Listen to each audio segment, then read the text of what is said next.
All right, y'all, welcome back to another episode of Hashtag CB99 Talks. This is episode 62. Of course, I'm Combo Breaker 99, and once again, back with another episode with y'all. Today, man, I want to talk about some boxing.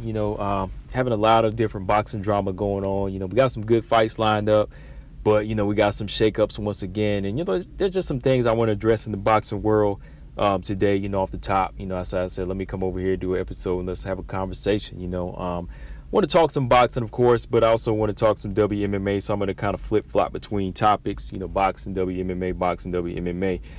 So, yeah, man, first up, big news. I talked about this on a live stream a few days ago. Fury Wilder 3 has been postponed due to Tyson Fury and his camp testing hot. Just a lot going on, a lot more he said, she said, but it all involves them testing positive or somebody testing positive in the camp. And I just want to talk about, is it real or is it fake? That's something we got to address here, just because there's so many different things said here. He was vaccinated. He wasn't vaccinated. These people were tested hot. This person wasn't. You know what I mean? So just got to talk about this a little bit here, man, because it's coming right at the time when we're only, 2 or 3 weeks away from the fight. And it's pissing a lot of people off because now people are losing money. People already bought tickets. We were expecting this fight. And it was like some people said, they knew that Fury wasn't going to take this fight.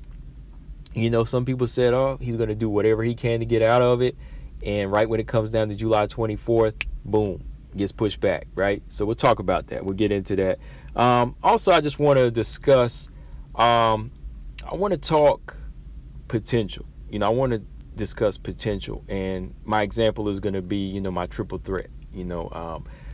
I've been talking about this on my live stream. I got the picture posted of my potential fighters, my potential threats, triple threats in the flyweight division, that being Taylor Santos, Manon Fiorot, and Miranda Maverick. So a lot of people are getting confused with why I picked these three, and they think I'm using hype.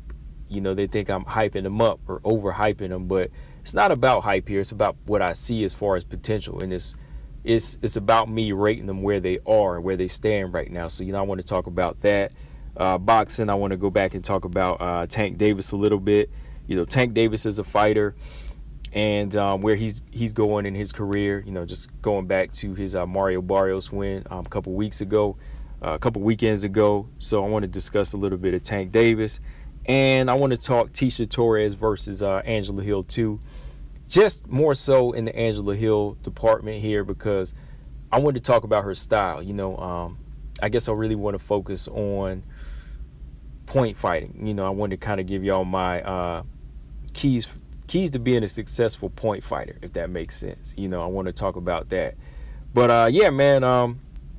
What else? Is there anything else y'all want me to discuss, in the future? Let me know in the comment section, if y'all ever want me to talk about any other specific topics. I know a few of y'all wanted me to do videos on top 5 opponents that would give Rose trouble and Valentina trouble. And I'm working on that.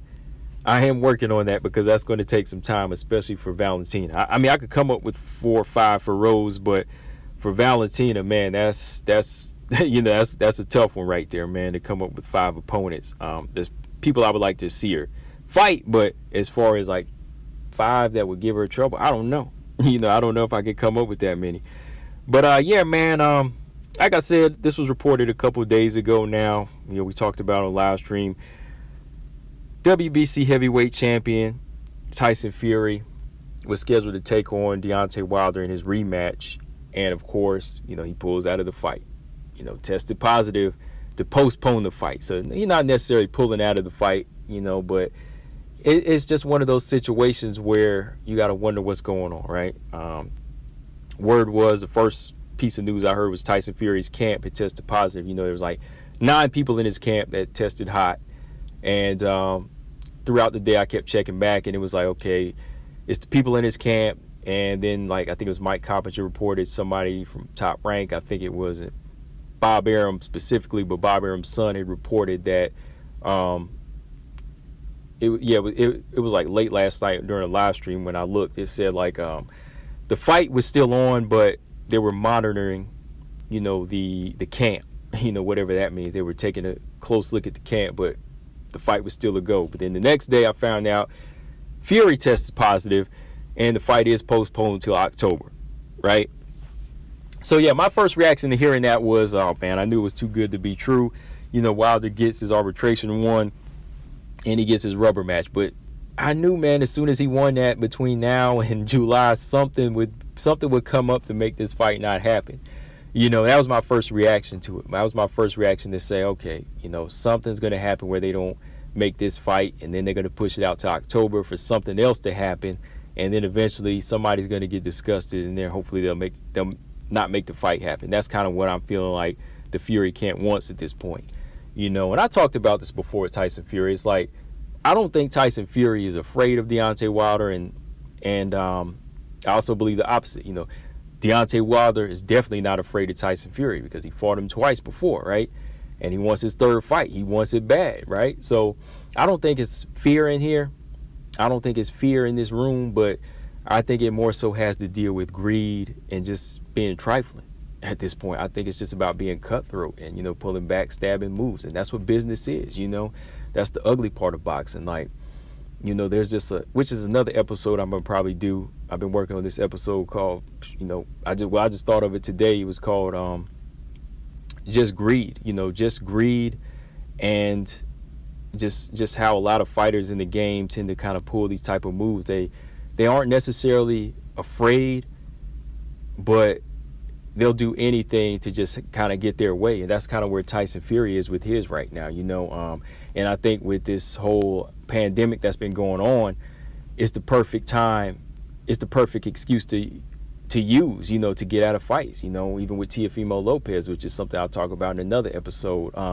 Teofimo Lopez, many people are thinking that he's not really sick. He had tested positive at a time when he renewed with Bob Arum, and at the same time when sales weren't doing too good with his George Kambosos fight, right? So there was just so much going on here where you could just say, boom, I'm sick, and that kind of shuts everything down, and you can kind of start right back over to go right back to, putting together another little, devious plot of yours, and I kind of think that's where Tyson Fury is with his. So when I first heard it, I was already thinking that I don't think Deontay Wilder, I don't think Tyson Fury is really sick.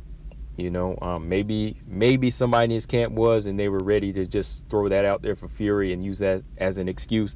But I really don't think that Tyson Fury was. I mean, maybe they're going to put more out on it, or add more to his story to make it look like that. But I just really feel like Tyson Fury was looking for a way out of this fight, or maybe to postpone it at least. And if he wanted a way out, it's because he wants to Anthony Joshua fight, right? But my next point I wanted to make too is I think if he was to push this fight back, is because he hasn't really been preparing the way he should have been preparing for it. And you can kind of just go back to some of the things like his father said, and like Ricky Hatton said. John Fury said he didn't feel like this was a fight for him. He wanted him to vacate the belt. Ricky Hatton, he was kind of taking notes and seeing that Deontay Wilder was preparing for this fight. So even though the fans and the Deontay Wilder haters are saying, oh, this doesn't look too fearful here, this guy doesn't look too scary, people in Fury's camp, they are watching what Wilder's doing. They know the danger of Wilder. So the fans are saying one thing, but the ones that actually have to, prepare for this fight, they know the dangers. So I kind of feel like Tyson Fury, he might be looking for another way to kind of press this fight back so he can prepare mentally and technically. He wants to prepare for whatever Deontay Wilder's bringing, because they're thinking about it. Just because he says this at the press conference that, I'm going to come in 300 pounds heavier, or I'm going to really destroy him even worse than the second fight, they know that Wilder is a dangerous opponent.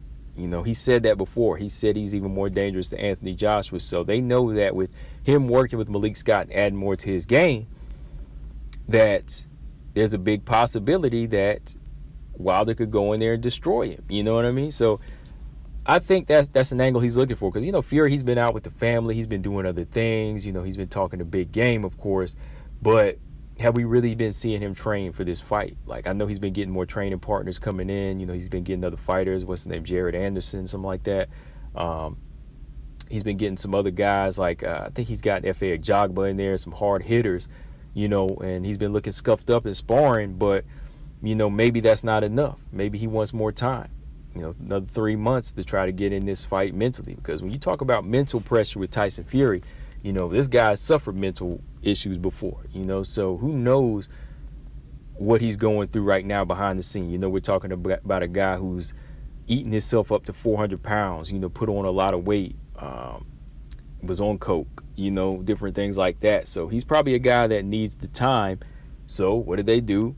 They throw out this positive test in the camp, this type of scare, so they can get extra time, So I definitely think that could be a factor. I definitely do think that could be a factor. I think a lot of people are feeling that way, that are just kind of putting the pieces together. But for the other fans out there that just don't like Wilder, of course, they're just going to say, oh, we don't like Wilder. We're going to blame him once again for this. You know what I mean? But it's just gotten to the point for me where boxing, is really getting hard to just cover some of these fights, man, because it seems like they're always looking for a way out of the best fights. And again, it's not because they're scared. It's because they just have too much freedom, and they're not looking for the best. They're not looking for legacy too much. You know what I mean? Like, and if they are, they'll put it off and they'll put it off and they'll just let it marinate into that last minute till the fans are getting tired of it. Because when was the last time Wilder and Fury been in the boxing ring? February of 2020, right? Going on 18 months now? So it's gotten us to the point like, we just want to see a fight. And then when we get it, we're like, okay, yeah, let's make this thing happen. But once again, it gets put off. So we're a little disappointed. I know I am as a boxing fan, especially just seeing some of my favorite fights being made in the world of MMA. It's another thing that tries to push me away from boxing even more so. But, boxing is my one love, though, man. Boxing is my number one love. I can always just come back to it and talk about it. But it gets hard whenever the fights that we want aren't being made, And same deal, like I mentioned with Teofimo Lopez. Like, he's another guy. Like, I don't think he's ever been afraid of a fight. But there comes a point where there's just too much freedom, and these guys are just milking the game. They're just milking it. And they don't really want the best fights sometimes. They just want the money. But I'm like, yo, why can't you just put the two together? Like, fight the best like the fans want, and you will get that money. Teofimo Lopez, he's trying to avoid this Devin Haney fight forever. He says Devin Haney ain't nobody, but you want to fight at George Kambosos. You know what I mean? So you say he's not the champion, but why does he have a belt? Why don't you just go ahead and take that belt from him, if you really want to be champ? So there's just so many different angles here where these fighters, they reach a level of like being a diva, and it just puts us into a state of mind where we're just almost done with it, But like I said, I still want to see this fight with Tyson Fury and Deontay Wilder, because I think we will see a different Deontay Wilder. And I think we will see a different Tyson Fury, because, Tyson Fury can't come the same way he did the second fight. And I say that for, certain controversial reasons, because even going back to what Evander Holyfield said, that was another point that I wanted to talk about, in this episode, because I had made a point to talk about that. Actually, you had to jot it down because I wanted to, put this point into this episode, because they talked to Evander Holyfield about Deontay Wilder in the second fight. And, Evander Holyfield, he said that some of the things that he heard might be right. Some of the things that he heard about what happened to Deontay Wilder might be right. He said something did look like it was wrong with Deontay Wilder. If you go back and look at the fight, he said something looked like it was wrong with him. And I'm not going to lie either. Like, me as just somebody on the outside looking in, and, I watch all fights, and looking at Deontay Wilder's approach and his mannerisms and his body language from the first Tyson Fury fight into this fight, then yeah, I'll be like, yeah, can't you see that? Like, look how he looks. Like, look at his eyes. Like, something looks wrong here, And it's like Holyfield said, he got beat from one end to the other, and you never see a guy like that lose their skill and lose their balance and just lose who they are overnight like that, So, like he said, because Evander Holyfield said this too, he said like he lost skill or not. He was like, whether it's true or not, hey, he don't know, but he saw something wrong. But he said, whatever it is, when it all comes down to it, you got to make sure you have the right people in your corner or you end up that way. That's how he put it. He was like, you got to make sure you have the right people in your corner. And he did make a point to say, check your water, because he said, look, he couldn't get out of the way anything in that fight. He was getting hit with everything. He never seen a guy just get beat like that. Holyfield been in the game for years. He's never seen a guy beat like that, he said. He never seen him look that bad. He's like, you have an off day, but why did you have an off day like that? And he did put the words like that on Fight Hype. Not the exact words like that, but those are the words he used. He said, look, you can have an off day, but why did you have that off day? That's why you have to make sure you have the right people in your corner. And like he said, check your water. Check your water. I mean, y'all can go back and let me see who was I interviewed. Check my interview with Caitlin Young. Caitlin Young, we did an interview like almost last year now, and she made it a point. She brought up that when you go overseas and fight some of these Muay Thai fights, you have to be careful in not eating certain places that might be favoring the other opponent. Something to that extent, she said. Well, basically, she said your food can be poison, right? She said your food can be poison if you go over there. You have to be careful because some people might have money on the other opponent, And I remember Antonio Tarver, he made it a point to make that excuse against Bernard Hopkins. He said he was poisoned or like had food poisoning that night when he fought Hopkins. That was his excuse. So I would think that Tarver, he would kind of back Wilder on this one too, because Tarver said something about him being sick, and that was like 10 years ago when I saw that fight. I remember that because he did make he did use as an excuse. So that was another part to it too, that where I was like, all right, we have to kind of look at that angle too on what Holyfield was saying about this fight, because the second fight might not go the same way, because whatever controversial stuff that was happening, gloves or water, anybody being poisoned in there, that's going to have to be really a close eye is really going to have to be on that. So we might actually see this fight actually be more like the first fight between Wilder and Fury, So but yeah, overall, I'm just really disappointed that the fight's not happening, and I do kind of lean towards the reason for them using this as an excuse is to say that Fury wants to, just get more time to train, because he knows Wilder's dangerous. Bob knows he's dangerous. Ricky Hatton knows he's dangerous. Big John Fury knows he's dangerous. So they know that they have to prepare for the best Wilder come October now, come October. So yeah, guys, let me know in the comment section what y'all think of this whole situation. I just kind of want to go back and give you my thoughts. Just so much going on, like I said, man, where I just want to fight, man. I just really want to fight now. But yeah, next topic I wanted to discuss with y'all, like I said, potential. I've been getting some different reactions. Some agree, some don't agree on how I judge my potential. Some people see it as overhyping. But again, like I said, I know my levels. I know my levels on how I rate fighters and pick out what I like about fighters and when I can say a fighter is promising, So I'm going to use the triple threat as an example. Manon Fiorot, Taylor Santos, and Miranda Maverick here.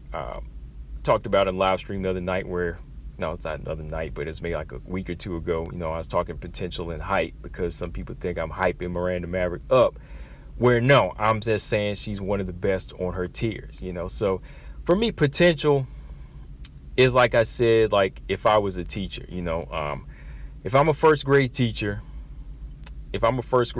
right, and I have two students, one student is reading, one first grader is reading at like a 5th grade level, right, and the other one one's reading at a 1st grade level, and let's say 6-7 months later, the one that's reading at the 5th grade level, he advances even higher to the 7th grade level. But the other kid, he continues to stay at the 1st grade level, and even having trouble. He even has trouble with the 1st grade level, right? He's even having trouble with that level. And I'm just using this example because as somebody who trains people at work and oversees other workers as a lead, I see this type of this behavior with adults, but I'm just using kids here because I have guys that have high work ethic and advanced, but then I have some people who just stay the same, or they actually regress. They actually regress, or they still struggle with the level they're supposed to be on. So I see it the same way with these fighters. Okay, so when we compare somebody like Miranda Maverick, that's on the lower tier right now, the 3rd tier, the 3rd and the /4th tier, versus somebody like Montana De La Rosa, I see more potential in a fighter like Miranda versus Montana because she's looking good on this level. She's outclassing and she's winning. She's not struggling. She's winning. She's beating Liana Jojua. She's beating the Jillian Robertson, and she's looking like she belongs on a higher level. Because she's showcasing these tools that make you say, okay, it's time to take these tools to the next level. Same like with the kid with the 5th grade reading level. Like, I'm not saying the kid with the 5th grade reading level is ready to skip every other grade and go straight to high school or be valedictorian. No, I'm just saying, okay, with that type of potential, we can help him build that work ethic and help him advance even higher and keep testing those skills each time. You know what I mean? Like, we know since he's at the 5th grade level in the 1st grade, he's got those tools that can take him 4 grades higher, right? But from there, he's still going to have to work. Same like with Miranda. Like, I'm saying, Miranda looks better than most of these 3rd, 4th tier fighters, but when she gets to that next level, she's still going to have to work. But she does have those tools that's going to help her put up a good fight, if that makes sense to y'all.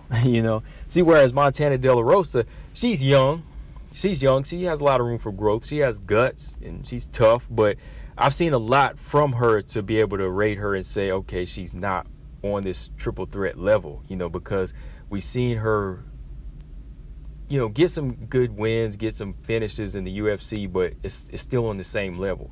She's been on the same level since the birth of the flyweight division, right? And that's been for 4 years, where Miranda Maverick in this 6, 7, 8 months, well, almost going on a year now, she's already beat the level of fighters that she's on, and she's ready for the Macy Barber now, right? She's ready for that opponent one level above her. And the same goes with Manon Fiorot. Like I said, Manon Fiorot, I'm not saying she's hype. I'm not saying she's the best. I'm not hyping her up to a level she shouldn't be at, but Manon Fiorot does look good. And you do have to base that off of her wins outside of the UFC. Like, the UFC does have some of the highest, best fighters out there, but you still have to go back and look at their work, like the groundwork they laid. Like, it was their tools are built off of something, right? Manon Fiorot's skill set was developed. It was developed throughout her other her fights through other organizations. So you have to look at that. You have to look at all of that, and you still have to rate that to say, okay, she can be a killer in the flyweight division. She has that skill set to beat some of these fighters on the level that she's on. I know that Tabitha Ricci fight was a big mismatch, but a lot of people felt Victoria Leonardo was going to beat Manon Fiorot. But I called that. I said, "No, man, like, Manon Fiorot's got the skills, she's got the offense. Look how she, keeps her poise, how she picks her shots, how she can walk you down. Look how she, delivers her power, how she turns those kicks over. You see her doing some things that don't look green on her level. Like, you see her looking better than Montana De La Rosa based off of that one fight, and then you can even factor in the Tabitha Ricci fight. Like, she's looking better than that fighter, even though we can say she hasn't fought as many opponents, even though she hasn't fought as many fighters in the UFC than Montana De La Rosa. Then we could argue that some of the opponents that Manon Fiorot fought outside of the UFC could be better than Montana De La Rosa's opponents, because Montana, the fighters she did beat, are no longer in the UFC, right? Yeah, so I'm just looking at these fighters like her, Taylor Santos. They carry themselves with, with discipline, with IQ, and with a very, very what's the word I'm looking for about their skill set? They're developing. They show advanced skills. Let's put it that way. Like what you see in like Manon Fiorot, you don't really see in like a Montana De La Rosa, or even like a Jillian Robertson or like a Liana Jojua. The skill sets they show look like some of the top fighters, but I'm not, I'm saying it looks like. I'm not saying that they're ready for that. They still got to go through. They still got to go through the gauntlet like everybody else. They got to go through the fourth tier, the third tier, the second tier, and so on. But sometimes somebody will advance faster. If she blows fighters out in the third tier quick, then it's time to say, what would she look like against so-and-so? You know what I mean? Like, okay, let's say Manon Fiorot blows out Mayra Bueno Silva, and she looks good. No sense in holding her back, right? There's no sense in holding her back. We'll go ahead and say, okay, she destroys her. Let's see what she looks like against Andrea Lee, right? Blows out Andrea Lee. Oh, wow. Let's see what she looks like against Jennifer Maia, right? And then when you break into that top 10, you destroy Jennifer Maia, or you look good beating Jennifer Maia. Then you go in there and you fight those elites at flyweight, Caitlin Chikagian and Jessica Andrade. You know what I mean? So that's the only thing I'm saying. That's the only thing I'm really trying to break down about what their potential looks like. They show that type of potential, but they also show advanced skills. They show some advanced skills just off of that eye test, where, again, it is about what we have seen and what we haven't seen with Montana, what we have seen and what we haven't seen with Manon Fiorot, but then it's about what we have had a chance to see from a fighter like Montana De La Rosa. See, we've seen what she looks like. We've seen her weaknesses. We've seen her struggle, and she's still on this level. But Manon Fiorot, Taylor Santos, their skill sets look so much better, and they're carrying themselves in a different way. Like they continue to develop and grow. That's just something you're going to just have to catch over the next few days, or the next few months and year or so to see really what I mean. Like, I'm just have to keep breaking it down for y'all every time and just say, hey, look, this is what I see in potential. Like when I first seen Montana De La Rosa in the Tough House, I seen a few of her fights before the Tough House, but then I saw her in the Tough House, and I was like, okay, I see some things here she's gonna have to really work on. Then after that, after the Tough House, I seen her in a few more fights. I seen her in Rachel Ostovich. I seen her step her game up against top tier flyweights. The better was like Andrea Lee. She still came up short. I was like, okay, she's looking tough. She's looking dangerous, but I'm not seeing that developing skill set, that advanced skill set that makes us say she's trying to be more than tough. She's trying to outclass her opponent. She's looking for those adjustments. I didn't see that. I saw it in Andrea Lee in that fight. That's why Andrea Lee won. So then Montana De La Rosa, she goes off and beats, I can't remember who else she beat, after the Andrea Lee fight, beats that person, steps her game up against Viviane Araújo again. Viviane Araújo, she showed that skill set. Boom, Viviane Araújo wins the fight. Once again, she goes off, fights Ariane Lipski. That's a level of opponent, but, what's that say? Ariane Lipski's on that lower level, right? So it's not enough. It's still not enough to say she's a big threat. Like, she's tough and she's dangerous, but she's not really part of this triple threat that I see in Taylor Santos. Taylor Santos, strong, growing in stand-up, the ground, very strong, athletic, just needs that top 10 fighter right now. So many people have been pulling out her fights with her, but she's a very, very dangerous fighter. She's very good with that offense. I've seen a lot of her past fights, again, basing it all on her MMA career, not just looking at the UFC career. I'm looking at everything she's doing. There's promise there. There's potential there.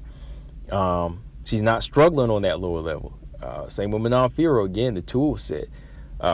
Miranda Maverick, the fighters that she's beat, the vets she's beat, from Deanna Bennett to Victoria Leonardo to Pearl Gonzalez to now Jojua to Jillian Robertson. there's IQ there. Like, I see something out of all three of these fighters that's dangerous, whether it be the IQ, the killer instinct in these fighters, or just the overall discipline, which all three of them carry. There's something big in there that make me say, okay, they can weed out some of the older top 10 flyweights, and eventually they will challenge the champion. Not saying they can beat Valentina Shevchenko yet, but they have that potential to take over this top 10. So yeah, man, I mean, Miranda Maverick has a fight coming up in a few weeks with Macy Barber.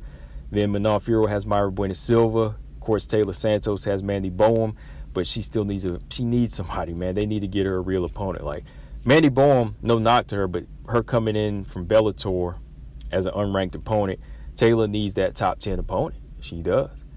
But yeah, man, like I said, this is something we'll talk about over and over. I'm going to talk about triple threat more and more and just potential. But that's how I feel about this situation. Like I said, a lot of people disagree.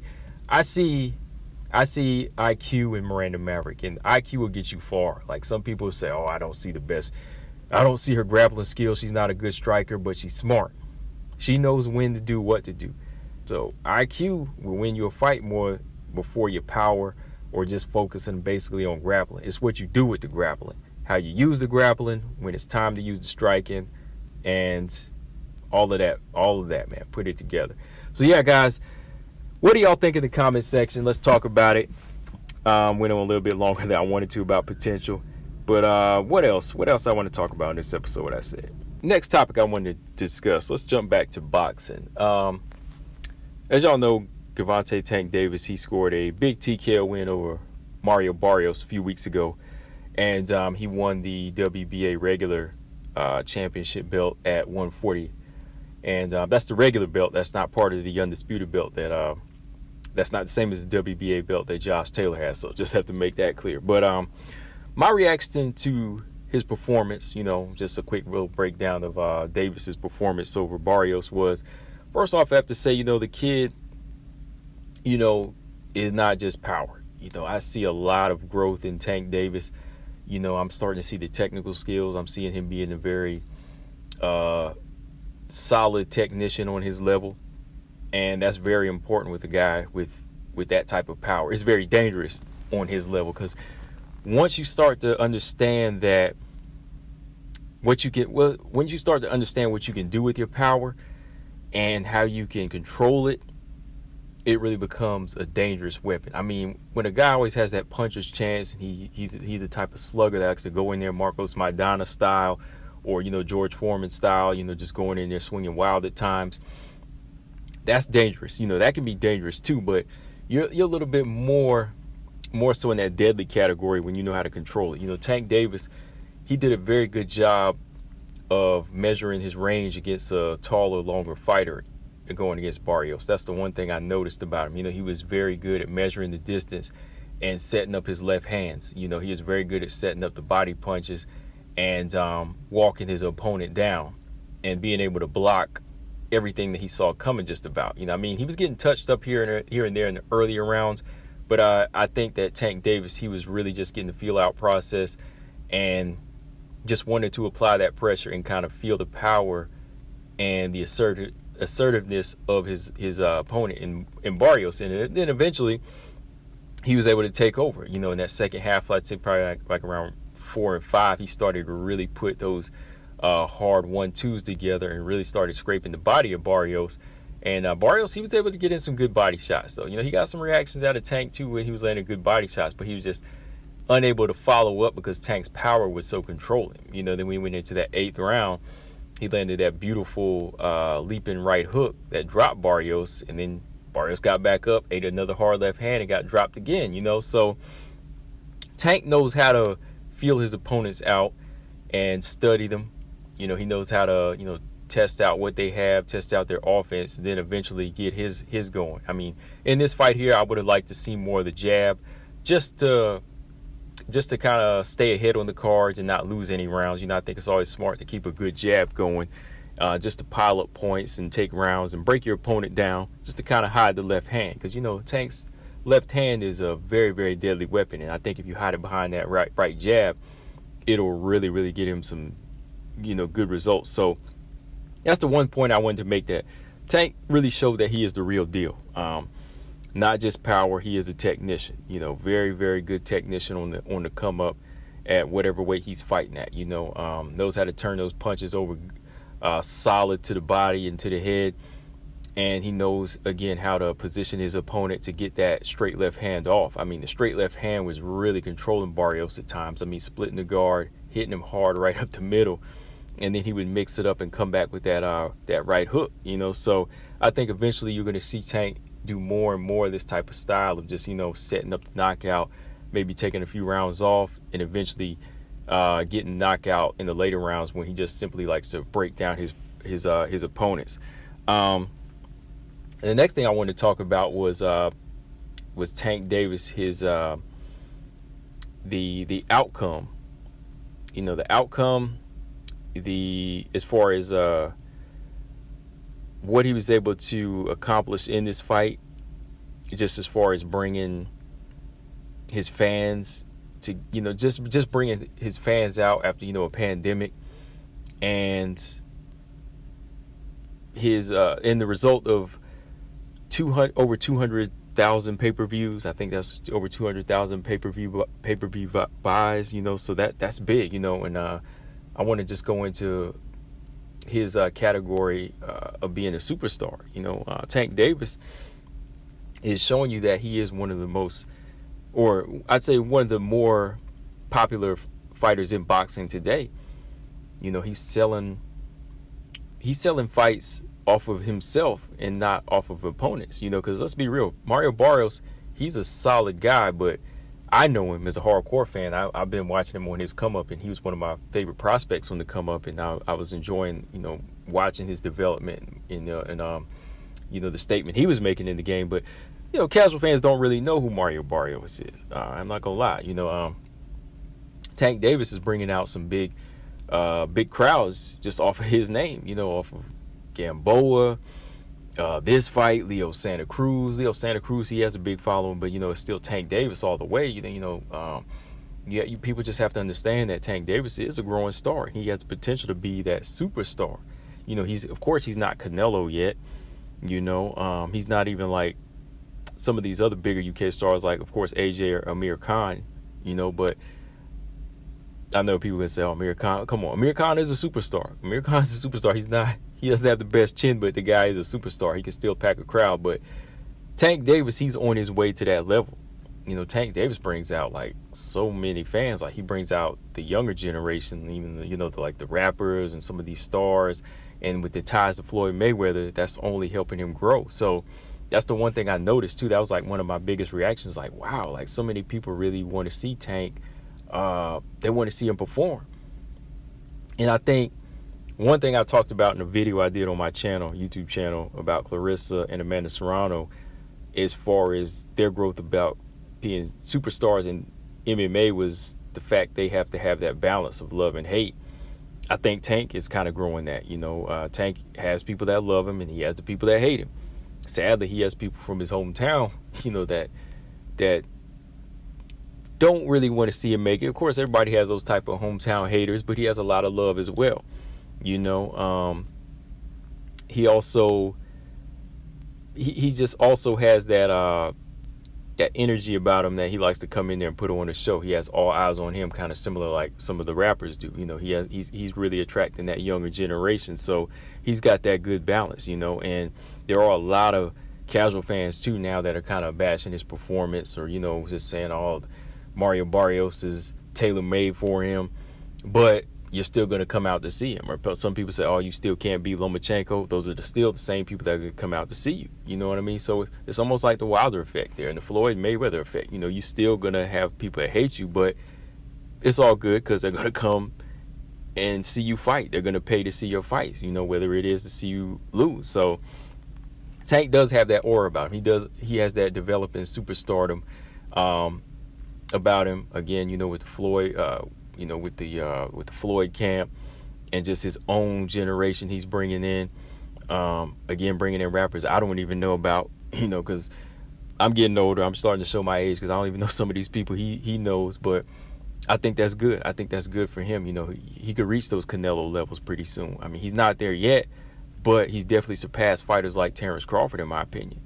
Terrence, definitely one of the best fighters in the world, untouchable with the skills, definitely a better technician, and he's much more polished, but Tank is already touching more numbers than him at his age now than Terrence Crawford is, almost hitting 34.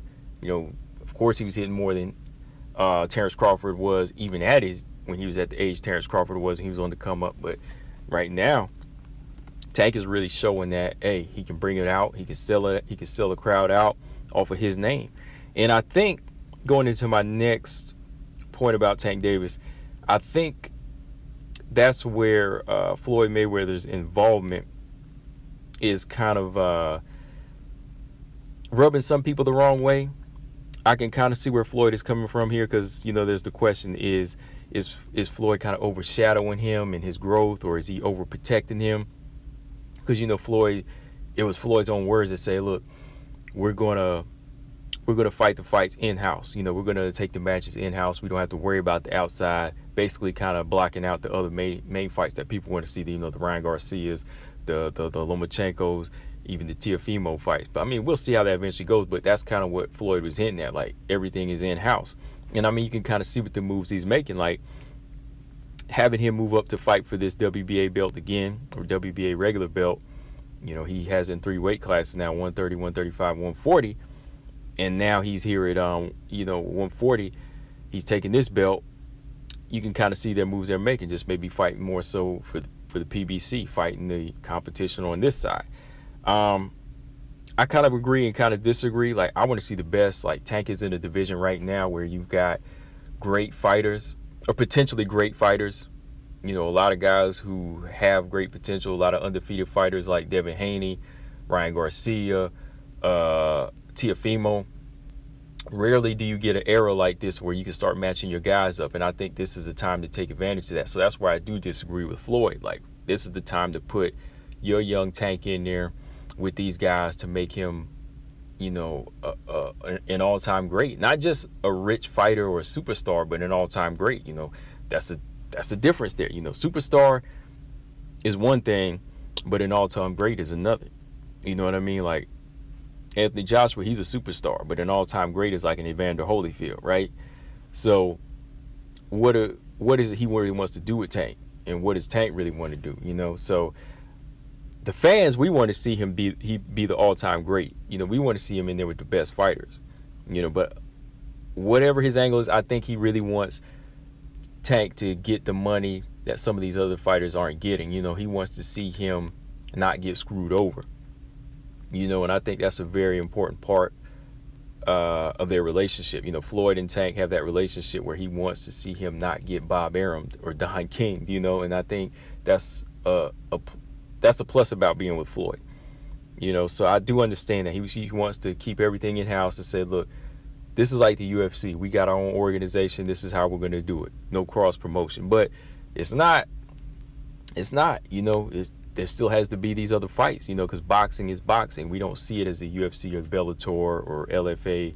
We see boxing as boxing, And I think that eventually Floyd is going to have to make these fights for him. Floyd will have to make these fights for him, because that's what we want. And if he wants the superstardom to continue, a name is going to have to be thrown in there every now and then. Floyd has him in there fighting guys now where he's selling off his name. Tank can keep selling off his name to a certain level, but eventually people will say, oh, why aren't you fighting Ryan Garcia? Why aren't you fighting, Teofimo Lopez? You know what I mean? Or Devin Haney, you know what I mean? Which I'll talk about in another video. Devin Haney, he's actually a free agent right now.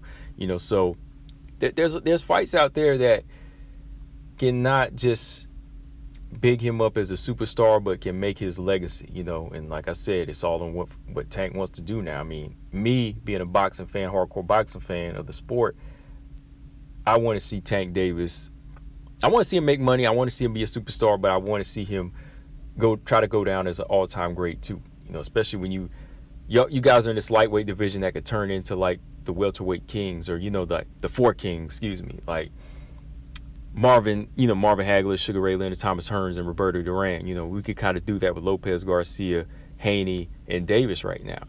We have that potential to see that right now. So we do want to see that mix up, So yeah, man.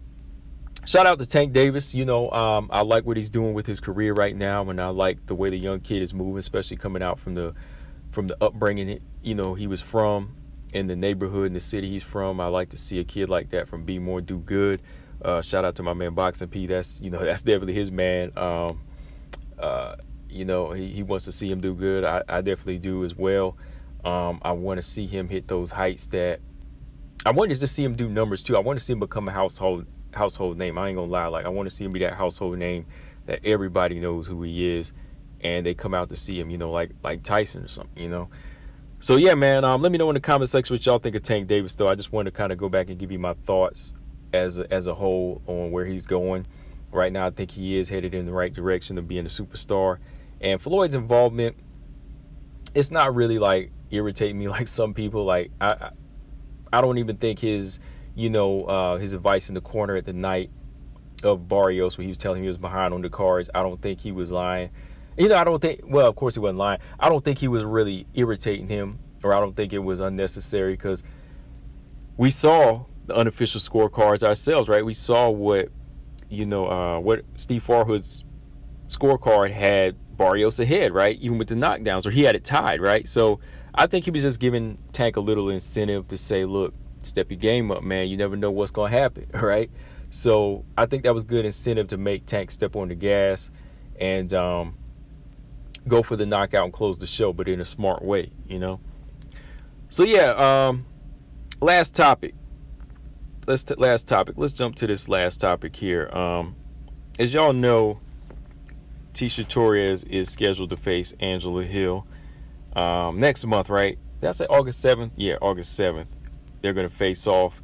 And this is a rematch to their fight, 6 years ago now?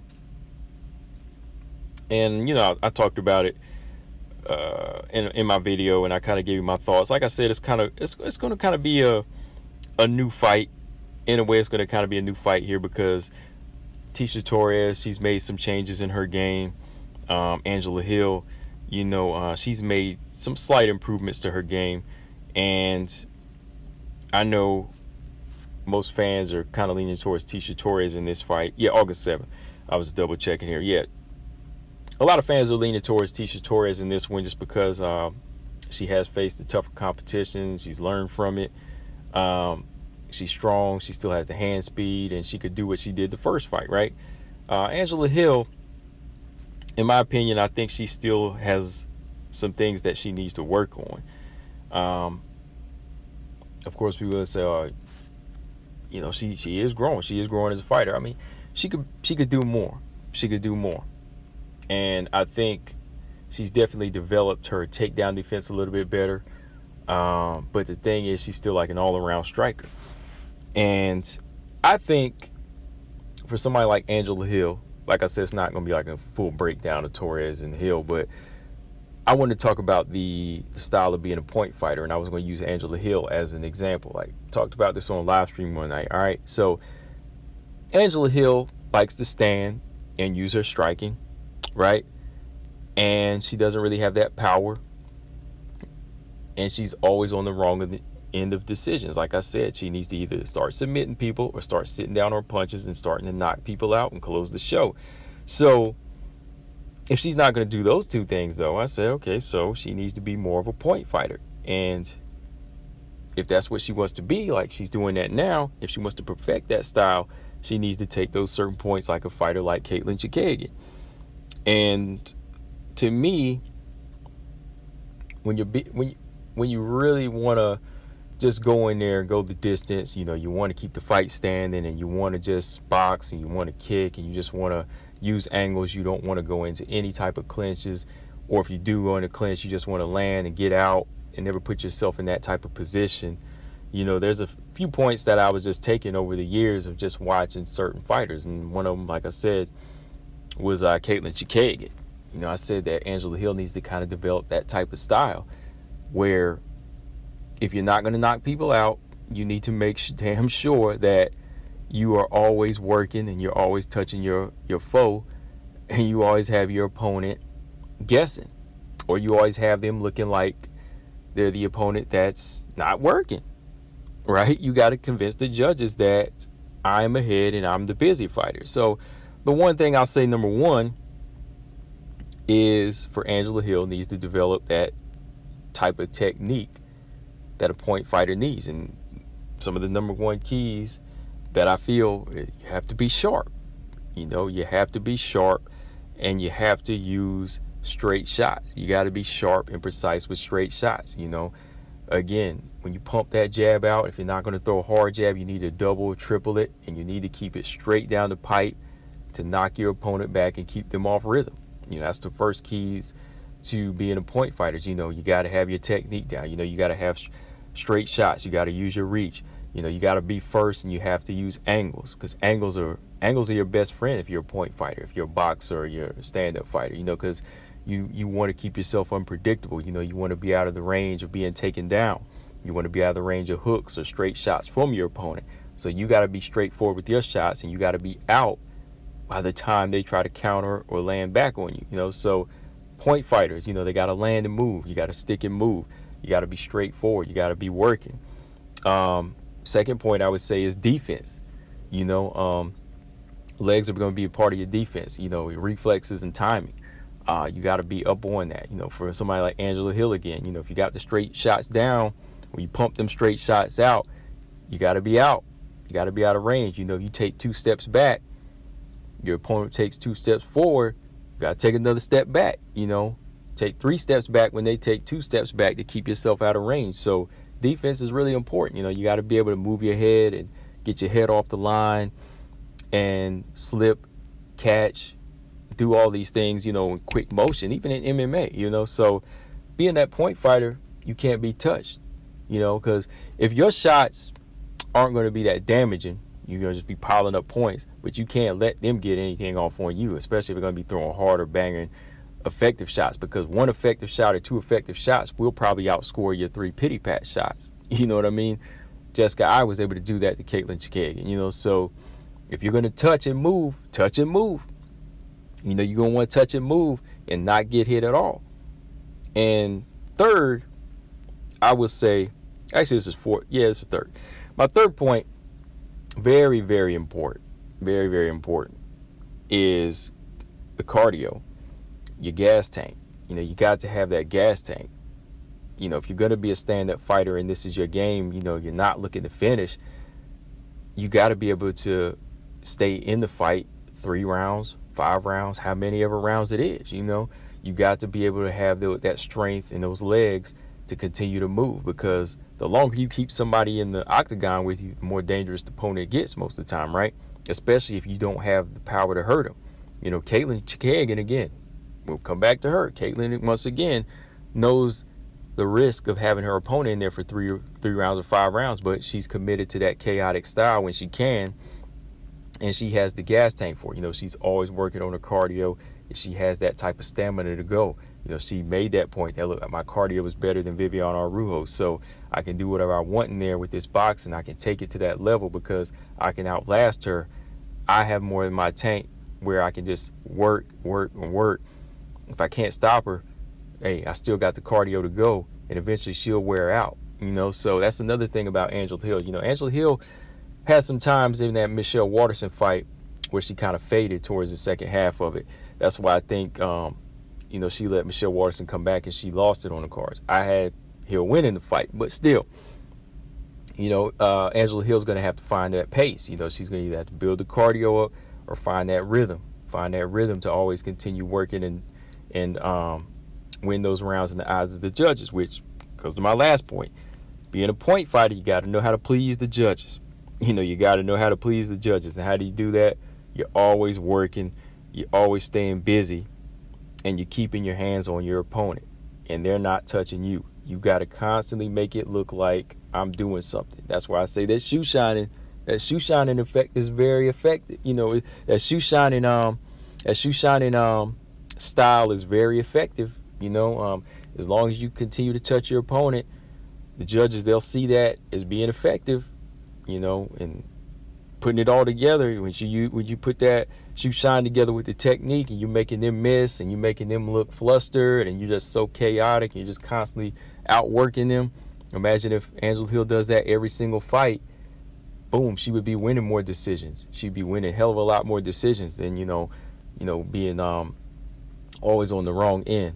So yeah, man, I just think that Angela Hill, over the years, the more and more I watched her, I was like, yo, she really needs to develop just that point fighting style, just be fast on her feet, touch with the jab, be accurate with it, but you got to constantly just be touching and moving, just so the judges can score the round for you. So yeah, that's just my take on it, though, for Angela Hill, and just for any fighter that likes that style. I'm kind of a fan of it. Sometimes I get irritated with it in boxing, and because it can get a little boring because they're just constantly touching you. Like, come on, put some pop behind that shot, man. Come on, knock this person out. You know what I mean? But then you kind of appreciate it because, like, I come from that background. I used to, slap box back in the day, and it's cool when you can frustrate people like that with your speed, and you can keep them standing just enough. Well, you keep them standing the whole time. It's funny because you can hurt them with these shots, and you piss them off and you frustrate them, but it's enough to make them mad and keep coming forward. it's enough to make them keep coming forward, and you just go pop, pop, pop, and you keep touching them, pop, and you just keep on hitting them, but they can't do anything because you're just too fast. So you just keep moving in and out.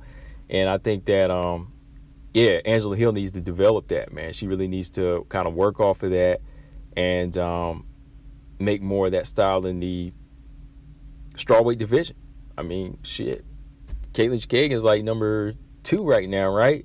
And she's continuing to stay there just by always outworking her opponents, unless your name is Andrade or Shevchenko, right? So yeah, man, point fighting style has always been interesting to me.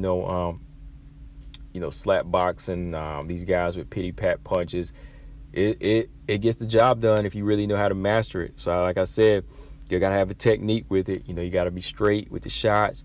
Your technique has to be sharp, accurate, on point. You got to be first. And defense, you got to win the judges over with it by, constantly working and not being touched. And that number one, that big one, man, cardio, that gas tank, man. Yeah. So yeah, man, that's pretty much all I got on this episode. Like I said, we'll always talk about this stuff on my channel. We'll revisit in other episodes whenever I come up with some points that I might have missed in this episode. But like I said, I just wanted to come back and do a episode here and give y'all my thoughts right off top. A few points I had written, but just had to give y'all my reaction to Tyson Fury postponing the Wilder fight. I'm disappointed, and I think it was just kind of a front to kind of push out for more preparation on Fury's side, because they're a little worried about what Wilder's bringing to the table here, and they want to psychologically screw over Wilder, maybe make him overtrained too. I think that's a big part of it. Also, what did we talk about? Potential. We talked a little bit about the triple threat as my example. Potential for me, like I said, in this sport of MMA, people are confusing my potential with overhyping fighters. But nah, man, when I see somebody with potential, I'm going to give them their respect. And when I see these 3 fighters in Taylor, Manon Fiorot, and Miranda Maverick, I like what I'm seeing. And I like what they bring to the table. And what they bring to the table has that potential to be a threat to this top 10 right now. So I really do think that once they get past their opponents, Myra Bueno Silva, Mandy Boehm, Macy Barber, granted they get by them in dominant fashion, you will see them matched up with the top 10, and you'll see them doing some things. You'll see them doing some things in the division, man. So, yeah, Tank Davis, star on the rise. Want to see more. He's supposed to come back in October. We'll talk more about that. Make his return back to the boxing ring. Oscar Valdez, maybe, I'm hearing. And yeah, point fight style. It can be a style for Angela Hill. It's a style you do have to master, or you get knocked out. You got to know how to make somebody get frustrated and flustered with those punches, man. I don't know how, man. It just works. Makes me want to go slap box somebody right now. But yeah, man.